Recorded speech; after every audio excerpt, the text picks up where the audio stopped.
राधे राधे प्यारे भक्तों, जो होता है अच्छे के लिए होता है।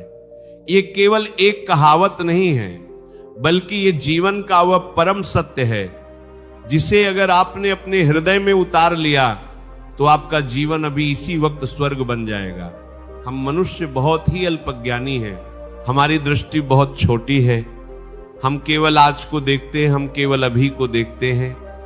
अगर अभी हमें थोड़ा सा दुख मिला तो हम रोने लगते हैं कि हमारे साथ बुरा हुआ, लेकिन वह ऊपर बैठा परमात्मा हमारे पूरे जीवन को एक साथ देख रहा है। उसे पता है कि आज जो ये कड़वी दवा तुम्हें पिलाई जा रही है, यही कल तुम्हारे स्वास्थ्य का कारण बनेगी। उसे पता है कि आज जो तुमसे छीना जा रहा है वह इसलिए छीना जा रहा है ताकि तुम्हारे दोनों हाथ खाली हो सके और वह तुम्हें कुछ ऐसा दे सके जो तुमने सपने में भी नहीं सोचा था। भक्तों, हम अक्सर ईश्वर की योजनाओं पर शक करते हैं। जब हमारी मनचाही मुराद पूरी नहीं होती तो हम भगवान से रूठ जाते हैं। हम कहते हैं कि मैंने इतनी पूजा की, मैंने इतना पाठ किया, फिर भी मेरा काम नहीं बना। लेकिन याद रखिए, भगवान आपको वह नहीं देते जो आपको अच्छा लगता है, बल्कि भगवान आपको वह देते हैं जो आपके लिए अच्छा होता है। एक छोटा बच्चा अगर जलती हुई आग को पकड़ना चाहे क्योंकि वह उसे चमकती हुई और सुंदर लग रही है, तो क्या उसके माता पिता उसे वे पकड़ने देंगे? नहीं, वे उसे डांटेंगे, उसे मारेंगे और उसे आग से दूर करेंगे। उस समय वो बच्चा रोएगा, उसे लगेगा कि मेरे माता पिता मेरे दुश्मन है, मुझे खेलने नहीं दे रहे। लेकिन जब वो बड़ा होगा तब उसे समझ आएगा कि उस दिन माता पिता ने उसे मना करके कितना बड़ा उपकार किया था। ठीक वैसे ही हम उस बच्चे की तरह हैं और ईश्वर हमारे माता पिता हैं। वे हमें उन चीजों से दूर रखते हैं जो अंत में हमें जलाने वाली हैं। मैं आपको इस विषय पर एक बहुत ही प्रसिद्ध और मर्मस्पर्शी कथा सुनाता हूं। इसे बहुत ध्यान से सुनिएगा क्योंकि इस कथा में जीवन का सार छिपा है। एक बार एक राजा था, उसका एक मंत्री था जो बहुत ही ईश्वर भक्त और ज्ञानी था। उस मंत्री की एक आदत थी, चाहे कुछ भी हो जाए, अच्छा हो या बुरा, वह हमेशा एक ही बात कहता था कि जो होता है अच्छे के लिए होता है। राजा को कभी कभी उसकी इस बात पर बहुत गुस्सा आता था। राजा सोचता था कि अजीब पागल आदमी है, अगर कोई मर जाए या कोई नुकसान हो जाए तब भी ये यही कहता है कि अच्छे के लिए हुआ। एक दिन राजा अपनी तलवार को साफ कर रहा था, अचानक तलवार फिसल गई और राजा के हाथ की एक उंगली कट गई, खून बहने लगा। राजा दर्द से कराहने लगा। तभी वहां खड़ा मंत्री बोला कि महाराज चिंता न करें, जो होता है अच्छे के लिए होता है। ये सुनते ही राजा का गुस्सा 7वें आसमान पर पहुंच गया। उसने सोचा कि मेरी उंगली कट गई है, मुझे इतना दर्द हो रहा है और ये कह रहा है कि अच्छे के लिए हुआ। राजा ने तुरंत सैनिकों को आदेश दिया कि इस मंत्री को ले जाओ और जेल में डाल दो, इसे कल सुबह फांसी दी जाएगी। ये लेके सैनिक मंत्री को पकड़ कर ले गए। जाते जाते भी मंत्री ने मुस्कुराते हुए कहा कि यह भी अच्छे के लिए हुआ। राजा ने सोचा कि ये तो पक्का पागल है, जेल जा रहा है, मौत सिर पर है और कह रहा है कि अच्छे के लिए हुआ। अगले दिन राजा अपने कुछ सैनिकों के साथ जंगल में शिकार खेलने गया। शिकार का पीछा करते करते राजा अपने सैनिकों से बिछड़ गया और घने जंगल में रास्ता भटक गया। वहां उसे जंगल में रहने वाले आदिवासियों के एक कबीले ने पकड़ लिया। वे लोग अपनी देवी मां को नरबली देने के लिए किसी इंसान की तलाश कर रहे थे। उन्हें राजा मिल गया। वे बहुत खुश हुए कि आज तो देवी मां बहुत प्रसन्न होंगी क्योंकि एक राजा की बलि दी जाएगी। वे राजा को पकड़कर अपने कबीले में ले गए। राजा को नहलाया धुलाया गया, उसे फूलों की माला पहनाई गई और बलिवेदी पर लेटा दिया गया। पुरोहित ने तलवार उठाई और जैसे ही वह राजा की गर्दन काटने वाला था तभी उसकी नजर राजा के हाथ पर पड़ी। उसने देखा कि राजा की एक उंगली कटी हुई है। पुरोहित ने तुरंत तलवार रोक दी और चिल्लाया कि रुको, इस आदमी की बलि नहीं दी जाता। शक्ति ये खंडित है, इसका अंग भंग है और देवी मां को खंडित शरीर की बलि नहीं चढ़ाई जाती, ये अपशगुन होगा, इसे छोड़ दो।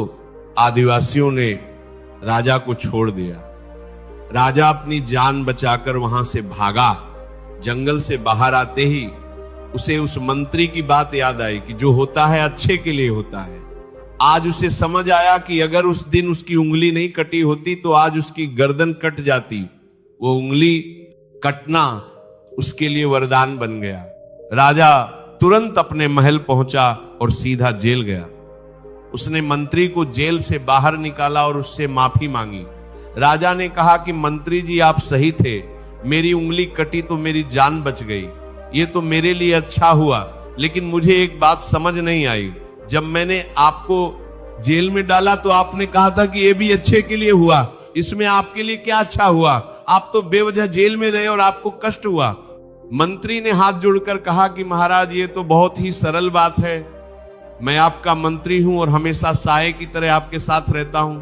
अगर आप मुझे जेल में नहीं डालते तो मैं भी आपके साथ शिकार पर जाता, आप रास्ता भटके तो मैं भी आपके साथ भटकता। आदिवासियों ने आपको तो उंगली कटी होने के कारण छोड़ दिया, लेकिन मेरा शरीर तो पूरा सही सलामत था, वे मेरी बलि चढ़ा देते। इसलिए मेरा जेल में रहना मेरे लिए अच्छा हुआ, क्योंकि उसने मेरी जान बचा ली। मेरे प्यारे भक्तों, इस कहानी का मर्म समझिए। उस समय राजा को उंगली कटने का दर्द बहुत बड़ा लग रहा था। उसे लग रहा था कि ये बहुत बुरा हुआ, लेकिन ईश्वर की योजना बहुत बड़ी थी। ईश्वर जानता था कि इस छोटी सी ओट से एक बड़ी मौत को टाला जा सकता है। हमारे जीवन में भी ऐसा ही होता है। कभी कभी आपकी नौकरी छूट जाती है, आप बहुत रोते हैं, आपको लगता है कि दुनिया खत्म हो गई, लेकिन आपको नहीं पता कि ईश्वर ने आपको उस नौकरी से इसलिए निकाला है क्योंकि वह आपको अपना खुद का व्यापार शुरू करवाकर मालिक बनाना चाहता है, या फिर उससे भी बेहतर नौकरी आपका इंतजार कर रही है।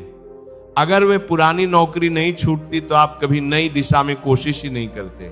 कभी कभी आपका कोई रिश्ता टूट जाता है, आप जिससे बहुत प्यार करते हैं वो आपको धोखा दे देता है या छोड़कर चला जाता है। आप डिप्रेशन में चले जाते हैं, आप भगवान को कोसते हैं, लेकिन आपको नहीं पता कि वह व्यक्ति आपके भविष्य के लिए जहर था। अगर वह आपके जीवन में रहता तो शायद आपकी पूरी जिंदगी नरक बन जाती। भगवान ने उस रिश्ते को तोड़कर आपको एक बहुत बड़ी मुसीबत से बचाया है।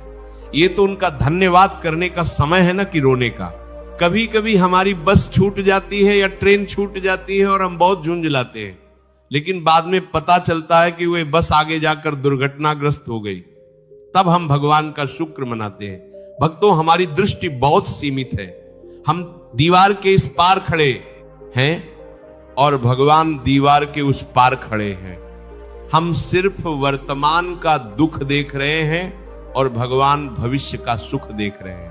एक बात हमेशा याद रखिए कि माली जब पेड़ की छंटाई करता है तो पेड़ को दर्द होता है, उसकी शाखाएं काटी जाती हैं, लेकिन माली पेड़ का दुश्मन नहीं है। वह जानता है कि जब तक इन सूखी और टेढ़ी मेढ़ी शाखाओं को काटा नहीं जाएगा तब तक पेड़ पर नए फल और फूल नहीं आएंगे। पेड़ का आकार सुंदर नहीं होगा, आपके जीवन में आने वाले दुख और संघर्ष वही छंटाई हैं।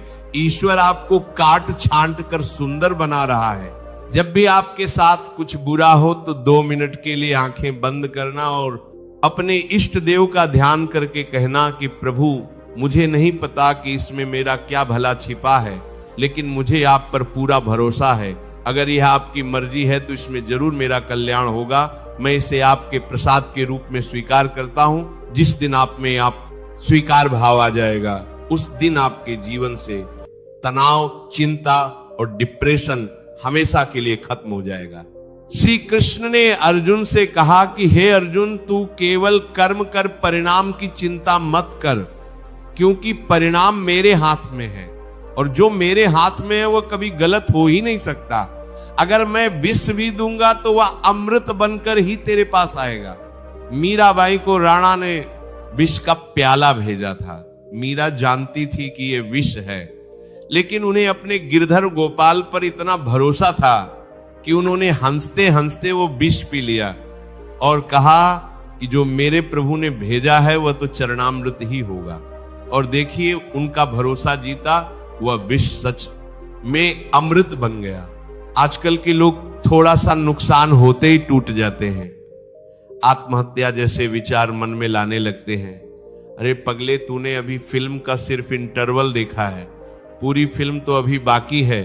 हो सकता है कि कहानी का अंत बहुत ही शानदार हो, क्लाइमेक्स अभी आना बाकी है। धैर्य रख। जिस पत्थर को छेनी और हथौड़ी की चोट से डर लगता है वह कभी मूर्ति नहीं बन सकता। उसे हमेशा सीढ़ियों पर ही रहना पड़ता है जहां लोग उस पर पैर रख कर जाते हैं। लेकिन जो पत्थर चोट सह लेता है वह गर्भगृह में भगवान की मूर्ति बनकर विराजता है और दुनिया उसे पूजती है। आपको क्या बनना है?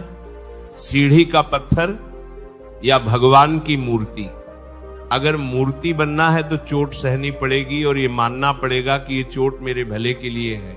आप अपने अतीत को मुड़कर देखिए।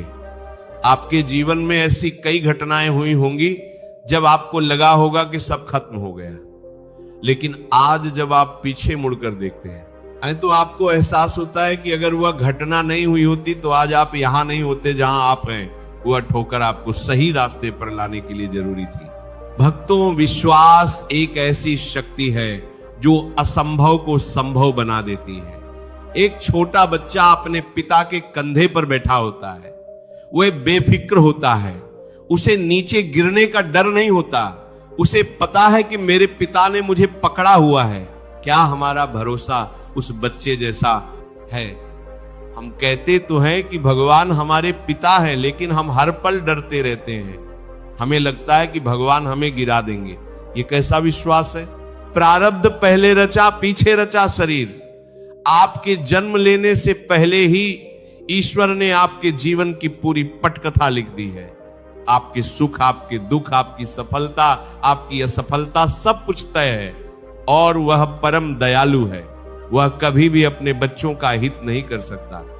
अगर वह आपको रेगिस्तान की धूप में चला रहा है तो यकीन मानिए आगे उसने आपके लिए एक ठंडी छांव और मीठे पानी का इंतजाम कर रखा होगा। जीवन एक पहेली है, इसे सुलझाने की कोशिश मत करो, इसे जीने की कोशिश करो। जो हो रहा है उसे होने दो। नदी के बहाव के साथ बहना सीखो। नदी के बहाव के खिलाफ तैरोगे तो थक जाओगे और डूब जाओगे, लेकिन अगर समर्पण कर दोगे और खुद को बहाव में छोड़ दोगे तो नदी खुद तुम्हें किनारे लगा देगी। ईश्वर की इच्छा के साथ अपनी इच्छा को मिला दो। आज से शिकायत करना बंद करो। ये मत कहो कि मेरे साथ ही ऐसा क्यों हुआ, बल्कि ये कहो कि प्रभु आपका धन्यवाद कि आपने मुझे इस योग्य समझा कि मैं इस परीक्षा को दे सकूं। मुझे शक्ति दो कि मैं इसमें पास हो सकूं। सकारात्मक सोच का जादू देखिए। जब आप हर घटना में अच्छाई ढूंढने लगते हैं तो आपका दिमाग वैसे ही काम करने लगता है। अगर आप ट्रैफिक में फंस गए हैं तो बजाय गुस्सा होने के ये सोचिए कि शायद भगवान ने मुझे किसी दुर्घटना से बचाने के लिए यहां रोका है, मुझे अपने परिवार से फोन पर बात करने का वक्त दिया है। नजरिया बदलते ही नजारा बदल जाता है। रावण बहुत ज्ञानी था, लेकिन वह भगवान की योजना को स्वीकार नहीं कर पाया। उसे लगा कि वह अपनी मर्जी से सब कुछ चला लेगा, और अंत में क्या हुआ? विनाश। विभीषण ने भगवान की मर्जी को स्वीकार किया। उसने अपमान सहा, लात खाई, लेकिन कहा कि जो राम जी की मर्जी, और अंत में वह लंका का राजा बना। समर्पण में ही विजय है। तो मेरे प्यारे भक्तों, अपने मन के बोझ को उतार फेंकिए, चिंता की गठरी को श्री कृष्ण के चरणों में रख दीजिए और बिल्कुल हल्के हो जाइए। जैसे एक सूखा पत्ता हवा के झोंके के साथ उड़ता है, उसे नहीं पता कि वो कहां जाएगा, लेकिन उसे हवा पर भरोसा होता है। वैसे ही आप भी उस विराट शक्ति की हवा पर भरोसा रखिए। जो चला गया उसे जाने दो, जो टूट गया उसे बिखरने दो, क्योंकि जब पुराना जाएगा तभी तो नया आएगा। पतझड़ के बाद ही बसंत आता है, पुराने पत्ते गिरते हैं तभी नई कोपलें आती हैं।